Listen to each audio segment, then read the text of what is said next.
Okay, go to Google now and put in money for college, okay? Google that term. You know what you're going to get? Almost a billion websites. I got 959 million websites. Wow!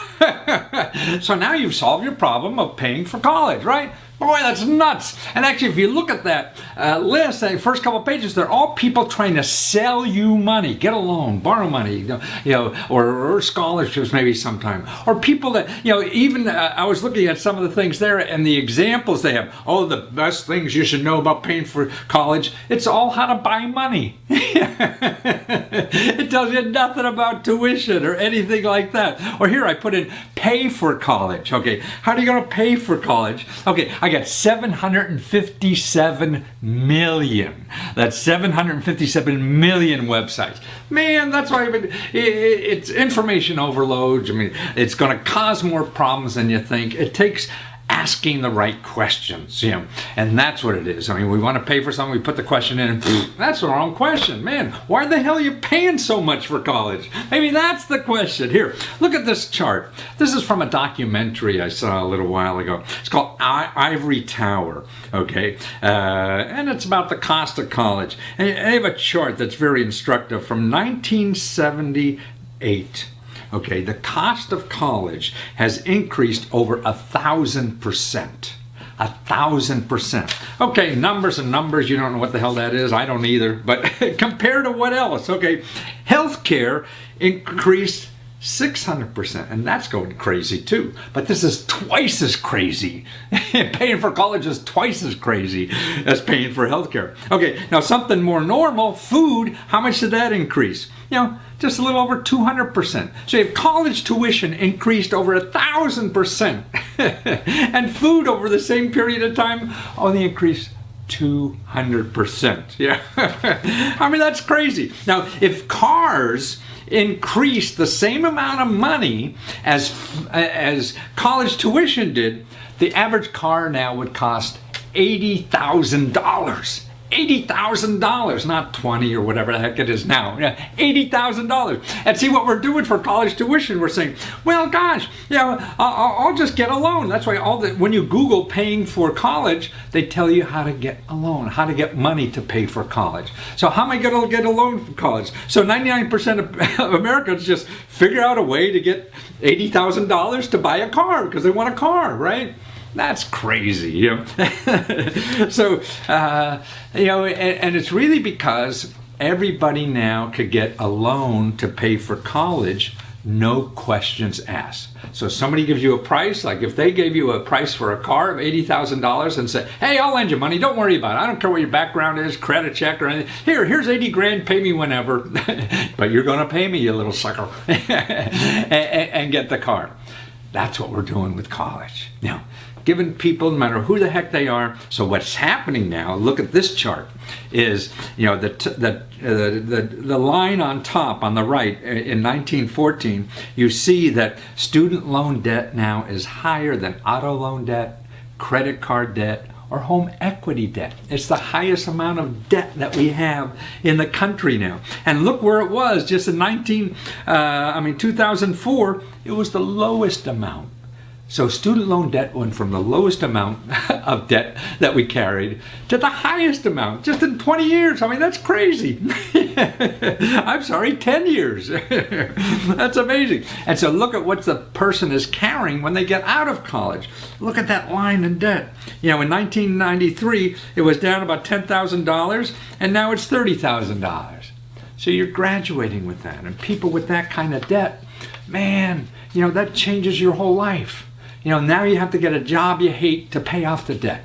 Now you have to, change your whole life. Now you can't buy a car, even if it was only $20,000, not $80,000. Now you can't get married. Now you can't buy a house. Now you can't do all these other things most young people do because they have this debt. Look at now what's happening to young people who go into debt.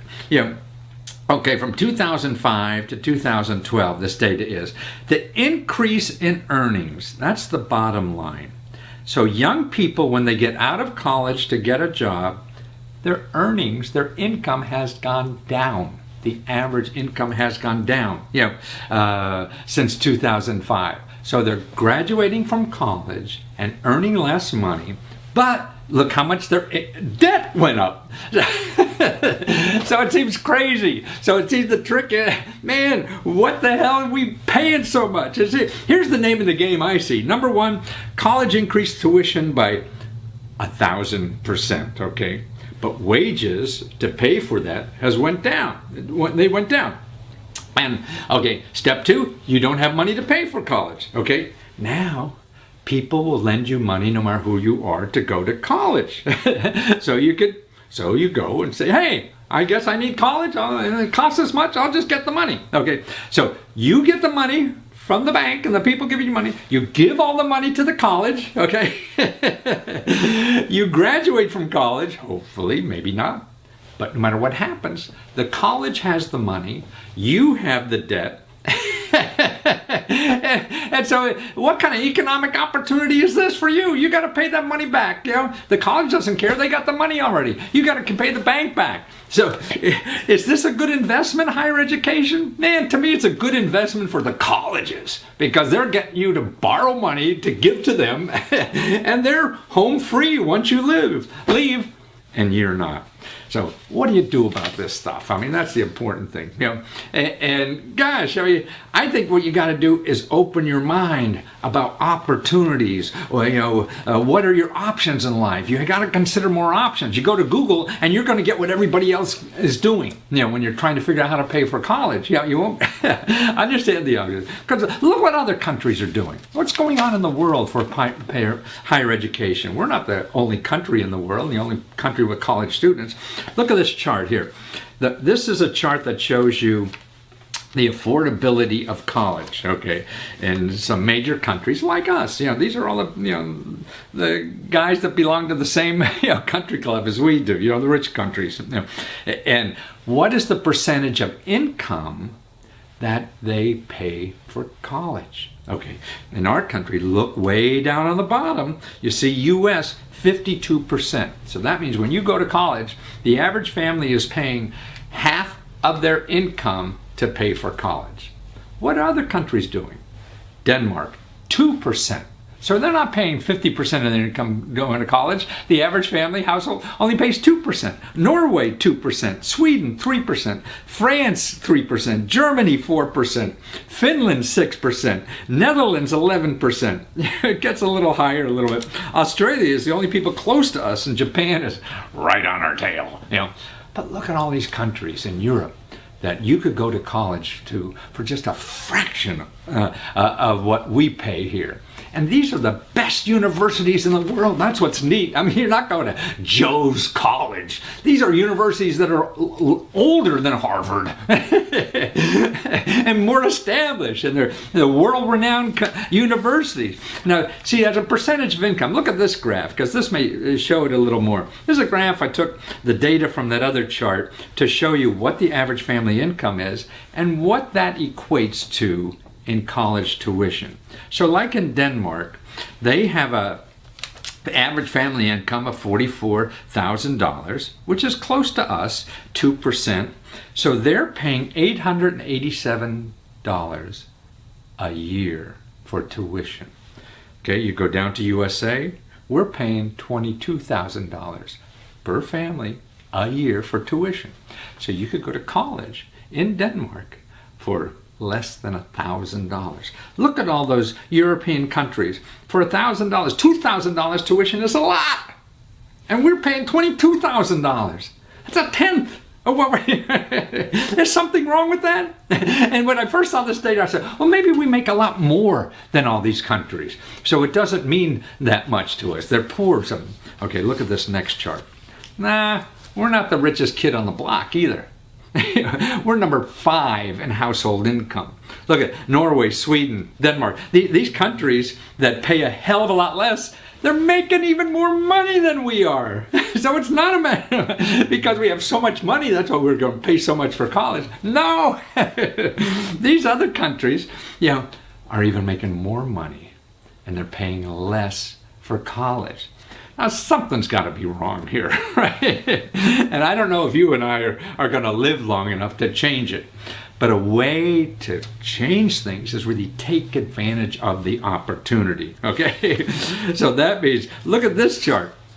Man, now even if you have to live in another country, look at here. Okay, in Spain, see this chart here? It tells non-European residents. Okay, this is from the European community, because European countries, now there's like 20 some of them, they're all over. And so to go to college in Spain, the annual tuition is $660, okay? Now, even if you live there in Spain while you're going to college, it only costs another $5,000, so you're paying $5,000, roughly a little under $6,000 a year for tuition, room, and board.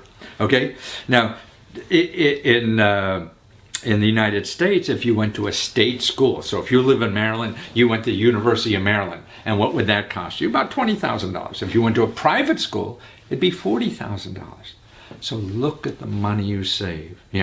I mean, it's incredible. Do you want to pay $40,000 a year or $5,000 a year? So $5,000, that's a $20,000 bill. At $40,000, 44, so it's $160,000 of debt if you take a loan. Now that's crazy. I mean, it's like that for all these other countries too. It's for non-European resident. If you were born in Spain and a resident there, it'd be even cheaper than the $600. France, actually, it's only $200 tuition in France. I'd like to go to the Sorbonne in Paris, and it costs you $8,000, $9,000 to live. But man, $10,000 if you go to the best university in the world. And actually, there's a young man who helped me with all this data. He was terrific. He goes to school in Europe.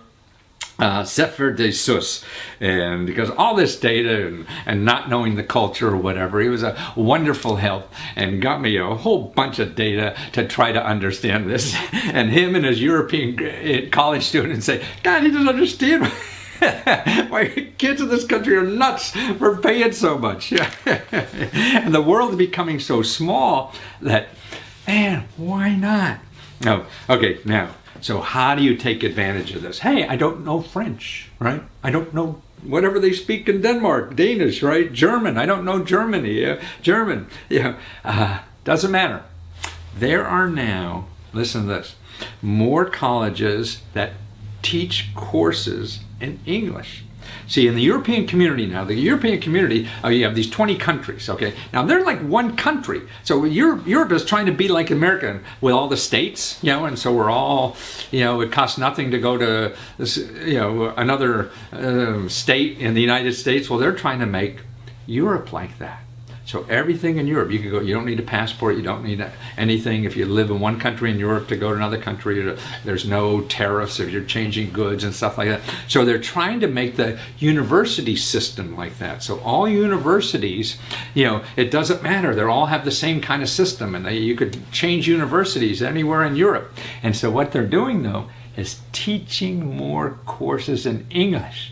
So that means English is becoming the common language in going to college in Europe, anywhere. So for Americans, that's great because we're ignorant for languages. We only know English. Now we can have no language problem going to any of these universities in all of Europe, not only just England or Ireland, no, France, Germany, Greece, Portugal, all these schools now are concentrating on having degree programs all in English, and not only to attract foreign students like from America, but actually to make it easier and one language in Europe too for higher education. Because most kids, if they're going on to higher education, so many of them do that. And now here's a report I found for the Institute of International Education. See, this is the kind of things you're going to have to Google for now, not just how to pay for college. Where the hell are you going to college? Institute of International Education. There's about 300,000 students a year from that study in Europe from overseas, okay, in English. But there's also 43,000 that are there getting degrees. They're getting diplomas, graduating from European universities. Why? Because it's like 10% of what it costs here. That's why people are not stupid. So how do you sitting there find out about this stuff? That's the key. That's the problem. Well, there's a database. The European community is starting to market this stuff. So what's great about it? Now, here's the database. studyineurope.eu/in-English. So that's studyineurope.eu for European community. Now, and that database has 13,000 programs that you could take in all these countries, all in English. You don't even don't have to worry about where you're going. So you go get a degree in engineering, but it's taught in English and it only costs $1,000 a year. You go get a degree in accounting and it's in English, or entrepreneurship, or biology, or urban planning, sociology, law, anything, all in English for a fraction of what us crazy Americans are paying for here. And you're down to almost no debt either, too. So here's the kind of thing. So you got 13,000 programs in English. Like in France alone, in France, there's 1,897 programs in France at all their universities that are taught in English. See, they record all this, so you have a nice little database. You never find this in Google. You have to know what to ask for. That's the problem with Google. You have to ask the right questions. Okay, here's one for Italy. Wouldn't you love to go to Italy? Oh man, sitting cafes out in the piazza or whatever. There's over 1,100 programs. The Czech Republic, that's my grandparents came from. Czechoslovakia, there's 352. So my kids could go there and study in the homeland and don't even have to study. So again, anything. You want to study nursing, technology, medicine, mathematics. I mean, again, these some of the best universities in the world. God, I mean, it's just an incredible opportunity in my mind. And also, there's some neat stuff you can study there too. Like, listen, wine business administration in Germany, free. The whole degree program is free. Wine business administration. See, the tourism is a bigger, economic opportunity, in Europe, and so they have courses in it. Brussels has business and technology. $2,500 a year to study business and technology. Portugal, sustainable tourism management. Man, tourism businesses worldwide wouldn't be great. You come home and want to work for Hyatt, but yes, I have a degree in tourism management from Portugal.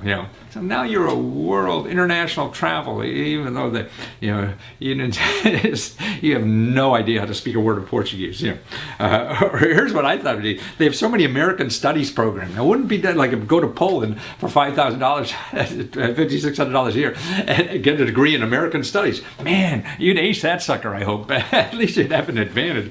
It's sort of like the people from China coming here studying Mandarin. Or this is what I really love. In Ireland, where but Ireland could you get a degree in bar management? Man, now that's cool. I got my bachelor's in bar management. Man, you imagine Ireland, I don't know if you've been to Dublin, man, the pubs, you throw a rock out in the town square and you hit 50 of them, So that would be a great experience, and homework must be a killer over there. Or even like sports-related degrees. I mean, God, there's 67 programs in English, sports-related, like sports management and stuff like that. International sports management and business, gosh, who would ever think? I mean, fun stuff to do. And also, even though you're not a member of the European community, you're a non-member, there are still scholarships. So that's why you pay next to nothing, plus there's scholarships. Here's a database that I found for scholarships and grants for studying abroad. Okay, that's studyabroadfunding.org. Studyabroadfunding.org. And a couple other things about going to school in Europe. Man, healthcare is free more in most of these countries, right? It's not here. What am I going to do with healthcare? Man, it's free, man. We were traveling with the family in England, and a kid on a skateboard, my boy, broke his arm, went in the hospital. The last thing they did was get our information that was going out of the hospital. not going into the hospital. That's the last thing. I mean, in Czechoslovakia, it was the same way. Man, it just, the most expensive thing in the doctor was the cab ride getting to the doctor. You know, the hospital, the doctor, and everything was next to nothing. You know, I mean, they just, you know, they have a different clock over there. You know, and it's neat to do know about. Okay, so now to learn about this opportunity, you know. The programs you want to know about, or the websites, is the Institute of International Education, or IIE.org. That's a good database that has these studies about people studying overseas. Okay, the other thing we talked about was the database of all these programs, you know, the 13,000 programs in English, and that's studyineurope.eu. And then also the database on scholarships and grants, and, you know, financial, you know, paying for it in other ways, you know, with free money, and that's studyabroadfunding.org. And here I put on the end of this 2 interviews we've done, and actually Zafir interviewed these 2 European students and what they think about studying in Europe and how nuts we are in the country. So listen to them, because it gives you some feeling of on the ground, how fun it is to be in a foreign country, how important it is to expand your mind, and how much more valuable you will be as a citizen of the United States or a world citizen to have that experience behind you. I mean, so many people in our country don't even have passports or whatever, and the world is getting so small. I mean, now in business I deal with people all over the world all the time, you know, and so to get that even, you know, if you're going back at 40 or 50 years old to get a degree in something, why not go over there? Yeah, if you put away 10 grand to do it, you could probably go over there and do it all, and you don't have to get a loan, and you have enough money, you know, to live on while you're doing it. So it's a great opportunity, man. And just the biggest thing in life, I think, is knowing your options, and be careful with Google. That's not going to show you options. That's just going to show you what everybody else is doing. If I were you, I would go study in Europe because, firstly, mainly because of the tuition fees, how you can save so much money and still be able to visit your family, every holiday, and you'd still save money on tuition fees. Another reason is because it's traveling, and traveling is good. You meet lots of different people, you get to visit places and get to see completely different cultures that you never thought you'd see. Yet, because people are generally quite accepting, you will feel at home. Well, you'll feel comfortable here, and you'll just get to have the most amazing experience, probably, of your lives, because the independent and the actual movement you have to do to get out of home, to get out of your home continent even, and to make that move, which is quite difficult. But you wouldn't regret it. You definitely wouldn't. None of the American people that came to my university in England regretted it. They loved it, in fact, and they came back for holidays. And because of the free movement around Europe, you could go visit so cheaply any city in Europe for a weekend, well, not a day, I wouldn't do that for a day, but I mean, hostels are so cheap, you could just go anywhere. It would be great. So yeah, come to Europe. Hello guys, I think that studying in Europe is a great opportunity because first of all there are world-class universities with really good levels and professors and career opportunities following that. But I think Europe in itself has so many countries that are really interesting, that all have programs in English that you can study at, and you get to discover new countries, probably for a portion of the price you would pay if you were studying in the US. Some countries are even free. You can also get a free healthcare if you go in a country like the UK or France, for example. I did my master's degree in London in the UK, and I really had a great experience. London is an amazing city. I got the chance to travel within the country, meet people from all around the world, had a great social life, lots of things to do. And as I said, you can travel in many countries as long as you're in the EU and in the Schengen area. Then you don't need a visa. You can go around very easily. And I think, the first universities were in Europe, and it has such a huge cultural background and heritage, and you can great food and very interesting places. And I think it's great to discover new area. Oh, Okay, what if I told you you could get a master's degree at some of the best universities in the world for only $1,000? Man, people are paying $150,000 or more to get a master's degree in this country. Man, it's just crazy. And see, nobody tells you about your options for this. I mean, if you go into Google and you Google something, okay, pay for a master's degree. Okay, you're going to get 88 million websites. 88 million websites, and they're all mostly, for-profit universities trying to sell you their master's degree. That'll cost you $40, $50, $60, $80,000 or whatever it is. Or even the articles I read when I did a search like that, they're all just telling you about, traditional ways to pay for a master's degree. And it's just it's nuts because you don't have to. The world is bigger than just the United States. You want a master's degree? So many people think, well, God, I might as well just go here like everybody else does. But why? Teaching and knowledge is knowledge, and if you get to learn about sociology or law, urban planning, whatever it is, medicine, engineering, technology, all the developed countries have the same. And what's neat, especially in Europe, they're teaching in English only. You get complete degrees. You don't need a language. You don't have to spend French to get a degree in France from the Sorbonne or some famous university, or Germany. You don't have to know German. All the courses are in English and you get a degree. More and more courses in Europe are being taught in English because that's the language of the future. I mean, here's a report that you could see go to IIE.org. That's the Institute of International Education. English top master programs in Europe. See, they tell you about their growing, supply and what they're doing in all the European countries. There's like 20 some of them now that are offering courses in English only, not only attract overseas students, but also to make it easier for people within the common market or the European Union to go to colleges anywhere. Because English is becoming a international language. You know that. I mean, I went to,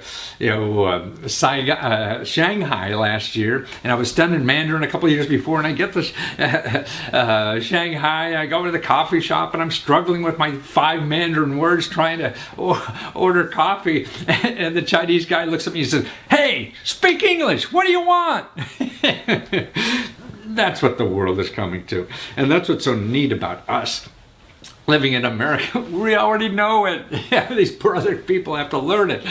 And so that's why we could use their resources because they're picking up on English too all over the world. Like, I didn't need English in Shanghai, Mandarin in Shanghai.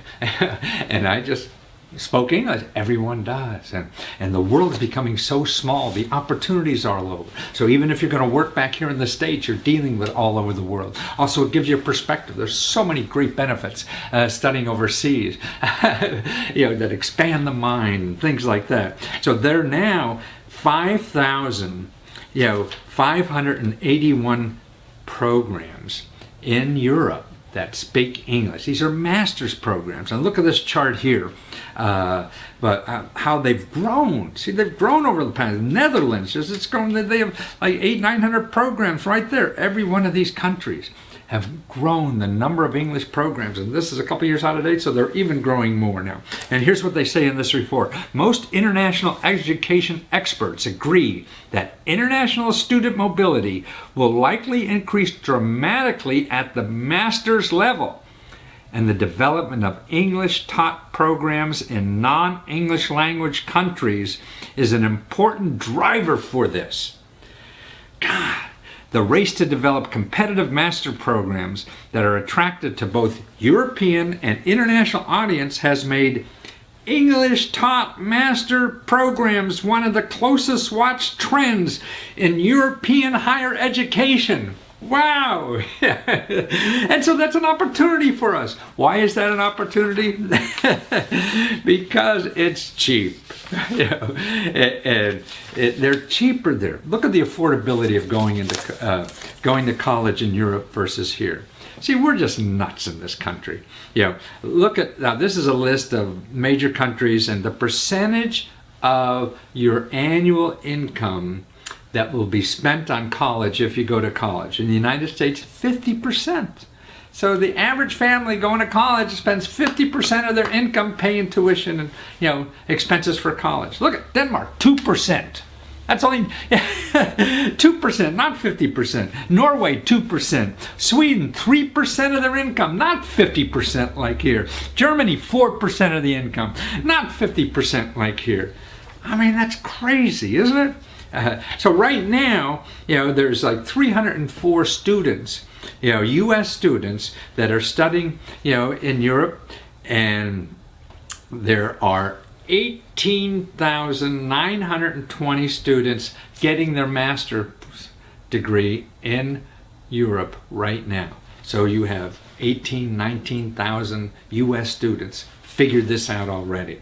Now this is going to grow, and actually for undergraduate it's only 15,000. So there's you could get an undergraduate degree too, but there's more people getting graduate degrees. I guess younger, they're a little afraid to travel or something. That'll change. And even PhDs, 7,000.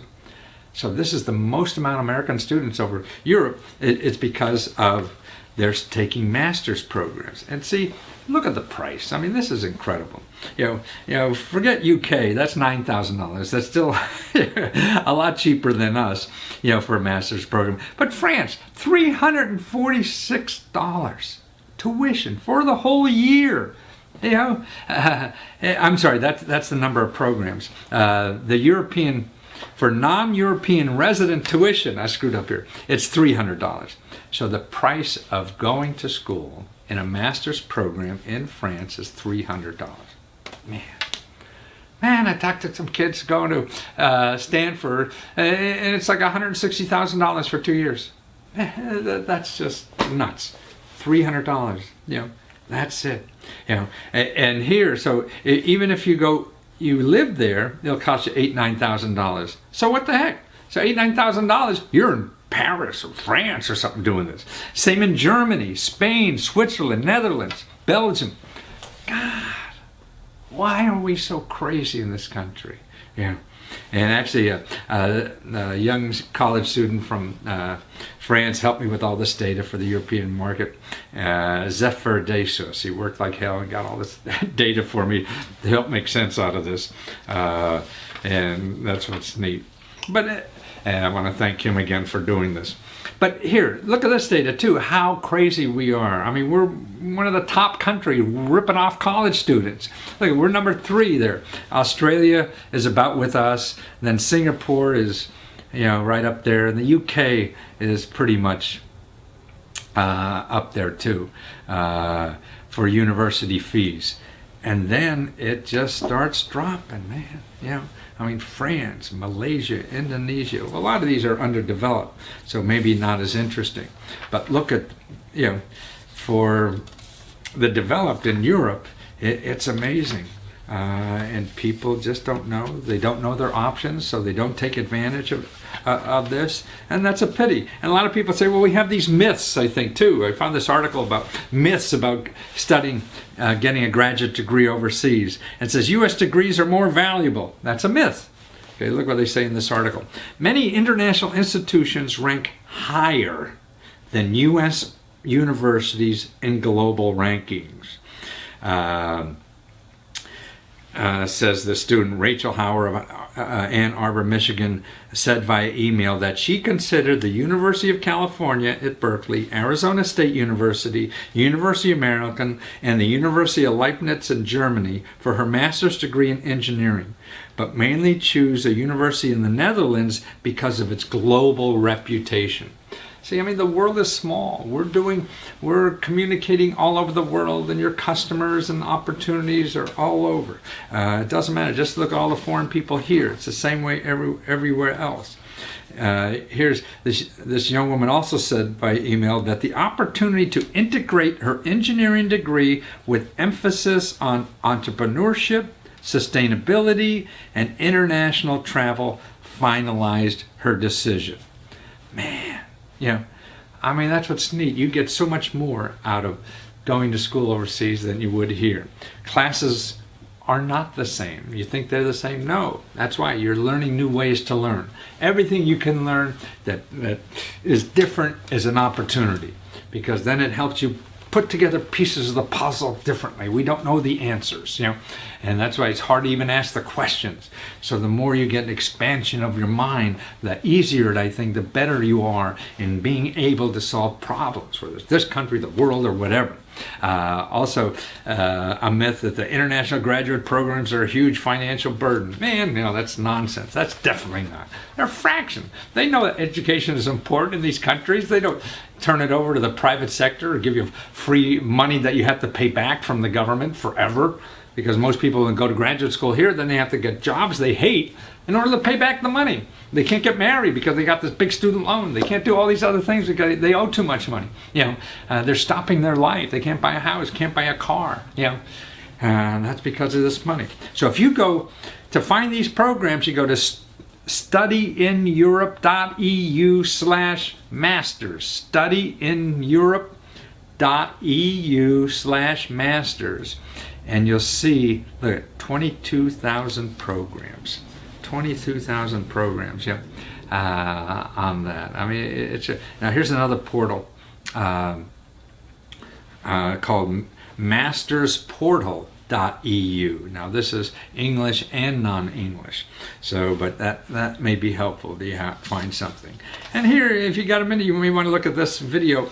I have of an interview of a woman who she graduated from a college in California, and she was looking at graduate school. She wanted to do international development work, and she was looking at like Berkeley and things like that, and she figured it's going to cost her over $100,000 in loans to get that degree. Now here she wants to go out and help people in the world.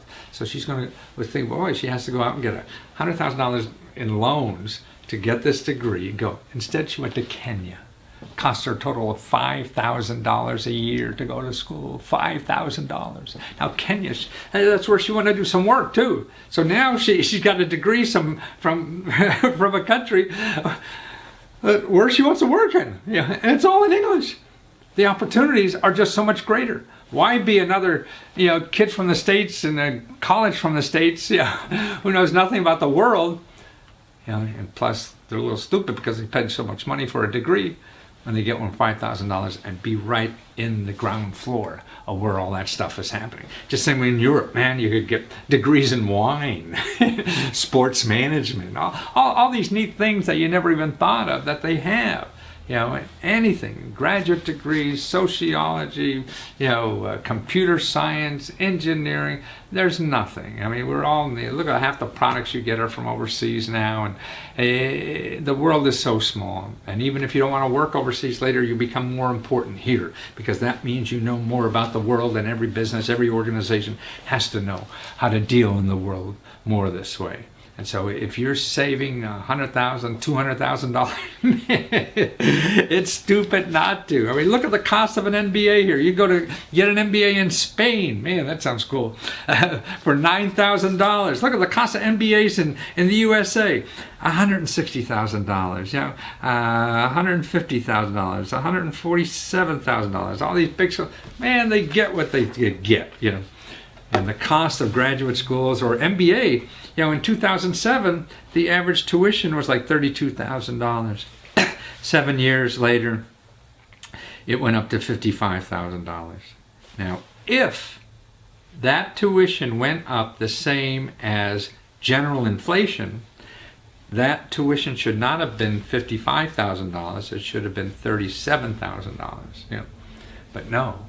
It went up to $55,000. You're paying an extra almost $20,000 or more because the schools could get it. And why can they get it? Because if you go to a graduate school and get accepted, you can get a loan to pay for it. It doesn't matter what your income is. It doesn't matter anything. They give you money, give you a loan, student loan, sure, no problem. And then you get that loan from the financial institution. You give it to the college because that's what they say they need. And then they have the money. Maybe, maybe not. You get the degree, you graduate, they have your money at the school, but you have the debt. And you got to pay that financial institution off forever, and it stops you from doing things in life. That's crazy. Why not go to Spain and have no debt, have more fun, and start your life a hell of a lot earlier by having a lot more fun?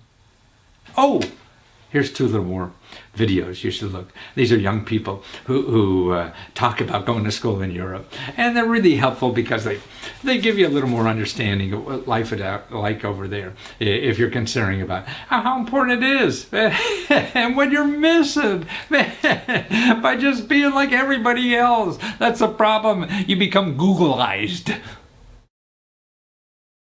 If I were you, I would go study in Europe because, firstly, mainly because of the tuition fees, how you can save so much money and still be able to visit your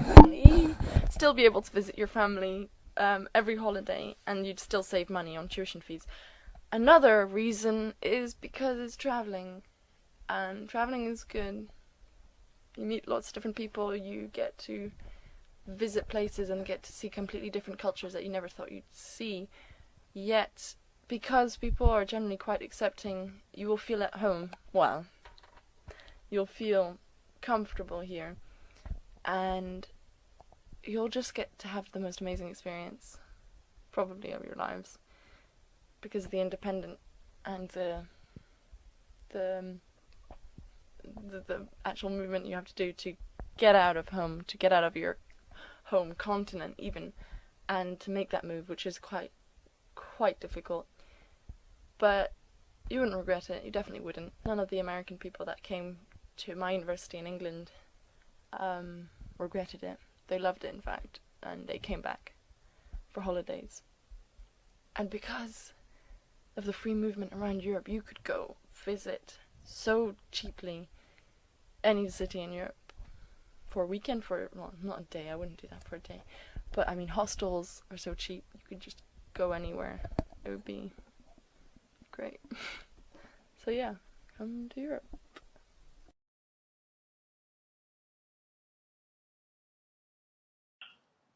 Hello guys.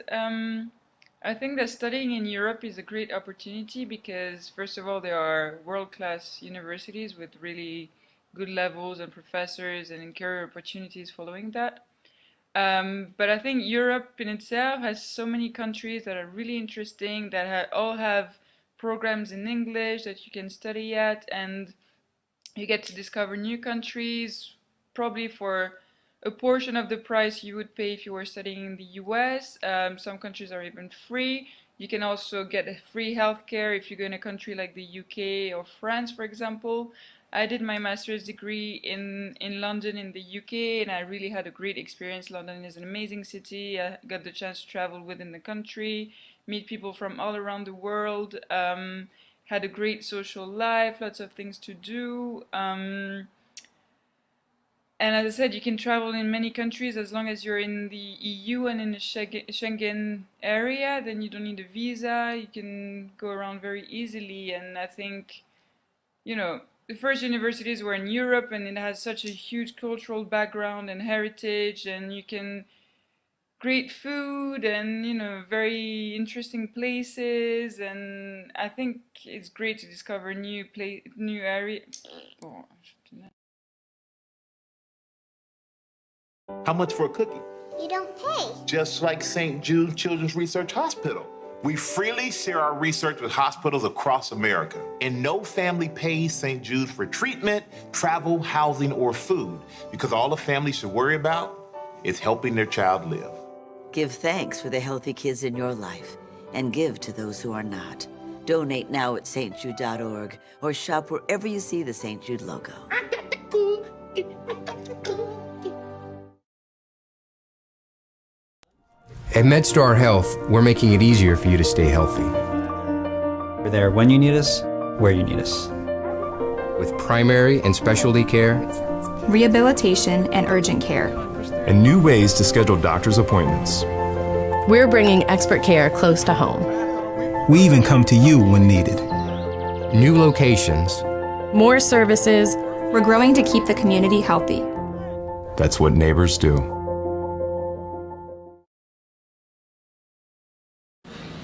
This video is really for people who signed up for our service and want to get started and not sure where to go. And that's understandable because there's so much available. But also other people that haven't joined the service, that's fine. You get a lot out of this too because you can find this stuff too. It's just going to take you a lot more work. That's all. So don't worry about it. And you'll learn some stuff. But see, there's like 17,000 programs the government has that gives out free money and help every year. And it increases every year, no matter who's in town. They're talking about budget cuts. Don't believe them. Sure, something will cut. The overall money is going to be growing every year. Now the problem is it's not in one place. There's not one place you can go to get all the money. You can't call one office or whatever. And once in a while that does happen, and tell you the truth, when that happens, they're the people I put in my infomercial because I make it look easy, but it's not easy. You're going to have to go, door by door almost, trying to find something. It's sort of like, looking for a date. You just can't ask one girl and you got married for life, or a guy or whatever. No, it usually takes a trial and error method, and that's what this is all about. And I've been studying this for 35 years, and I realize that what I've done is boil it down to the best places that are there. And our database is only government programs. You go on Google, you're going to get 50 million programs. Our programs are just ones that will help you. Okay, now here's where to start. Okay, you go to letsgo.com. Okay, and right on the front page there, you will see up on top there's a little drop down for members section. Go down to the members section and you'll see on the right hand column 25 of the best programs in America. Okay, there's a 25 programs. That's the best place to start. Click on that and you'll see a map of the United States. And when you click on the map, your state, wherever you are, what we have there are all the contact points for your state on where to get the money and help. We show you the income limits. Some have income limits, some have no income limits. Doesn't matter, you could be a millionaire and apply for these. Other income limits could be like up to about $40,000 or $50,000 for a family. That's what the low income things are. But they're for medium income, high income, any no income requirements at all. And these top 25s are like, money to help you pay for your student loans, free phones and cell phones, money for groceries, $8,000 to train for a new job, missing and unclaimed money that may be waiting for you. Free prescription drugs, no matter what income, you probably get free prescription drugs too. Childcare, transportation, job training money, extra spending money for seniors, like $1,500 for that. Or how about free money to pay your rent, your mortgage, or your utility bills? $5,000 for your family of extra spending money. These are all the programs that are listed there. Who to contact? Go through the list. Even if you think you make more than it says there, apply anyway, because there's always exceptions. I mean, that's why, you remember how many times the government screwed you over, right? Well, give it a chance to screw up somebody else in your favor. That's why just figure out the system. It doesn't, most of these applications are not complicated. People say grant applications are nonsense. All the applications on those 25 programs will be 3 or 4 pages, fill out the blanks. That's it. So go through it. Sure, you may have the wrong thing and have to do it again or whatever, but life is like that. Man, trying to call Comcast is a nightmare. So you have to learn to use the system. So that's the best place to start, because otherwise you'll be walking around for days or hours or whatever and all that kind of stuff. Okay, now after you get through that 25 people, what do you do? Okay, see what we have, you go back to letsgo.com. Up on the left-hand corner, there's Ask Let's Go. Click that Ask Let's Go button and you'll see free research help. We will answer 100 questions a day for you, because nothing is better than asking an expert. I've been studying this for 35 years. I've helped millions of people. I've written 100 books on this subject. I mean, I really feel I know more than anybody else in the world on this stuff. I may not know everything, and that nobody does. Anybody claims that is stupid. Don't trust them. So I don't know everything, but I tell you the truth, I know more about most things in this government than anybody else does. Okay, so you fill out that little form there, and we'll get back to you. If it takes a day, that's a long time. 2 days is forever. So just hang in there, and then keep asking. Hey, you thought something else? Keep asking. Yeah, that's what it is. Just keep asking. That's what we're there for, because it's easier. Because we could save so much time you have. Run around in circles and not getting the answer. Okay, what do you do next? Okay, go back to letsgo.com because you're waiting for our answer. Okay, now up there's a toolbar of all kinds of things there, and look on the item, the second to the right, called Free Money Search. Click on that, and you'll see a drop down there of blanks. This is where you could search our database for your state.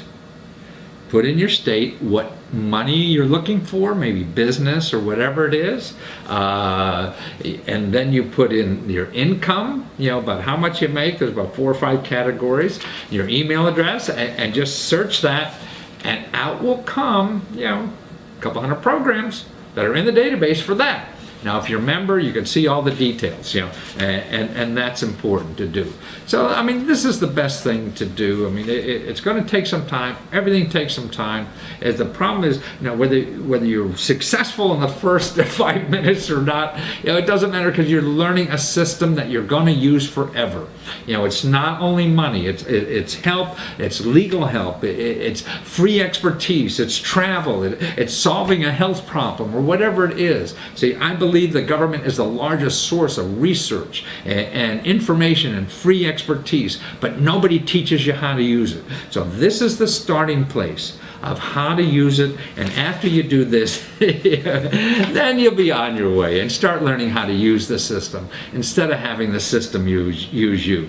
And one more other thing, remember, start looking at some of our videos on YouTube/Matthew Lesko 70. Go there, look at the videos, then you have a question about anything we're talking about there, then you come back to letsgo.com and ask us. See, because you're a member, you can ask us anything on that. The other people just have to look at it and guess.